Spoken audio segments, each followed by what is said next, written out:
Thomas and Percy are good friends, but sometimes Percy teases Thomas about being frightened, and he doesn't like that at all. One evening, he was dozing happily, but Percy wanted to talk. "Wake up, Thomas. Are you dreaming about the time you thought I was a ghost?" "Certainly not. Anyway, I was only pretending to be scared. I knew it was you, really." Percy went on teasing him. "I hope the guard leaves the light on for you tonight." "Why?" asked Thomas. "I quite like the dark." "Oh, really?" exclaimed Percy. "I am surprised. I always thought you were afraid of the dark. I wonder why." Thomas decided to say nothing and went to sleep instead. Next day, Sir Topham Hatt came to see him. "I would like you to go to the harbor tonight. You have to collect something rather unusual." "What sort of something?" asked Thomas. "Wait and see," replied Sir Topham Hatt. Meanwhile, Percy was moving freight cars into a siding. Henry arrived with his goods train. The signalman changed the switches, and Percy waited on the siding until Henry had steamed by. Then there was trouble. "The switches are jammed," called the signalman. "I can't switch them back for Percy. The workmen will have to mend them in the morning. It's too late now." Said Percy's driver.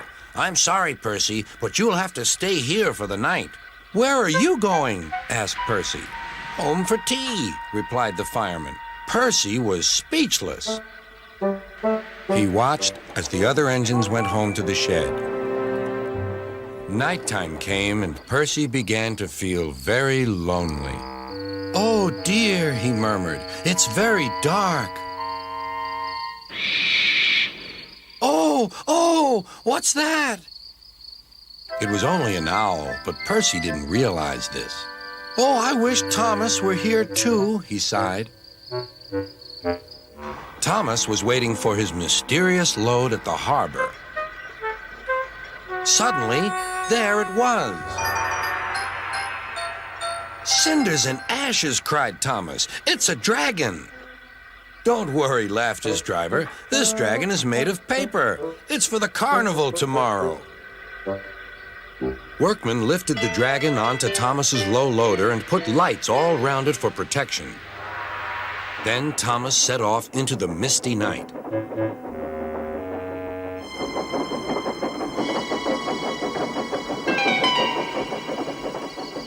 Percy was asleep on his siding and had no idea that Thomas was approaching him.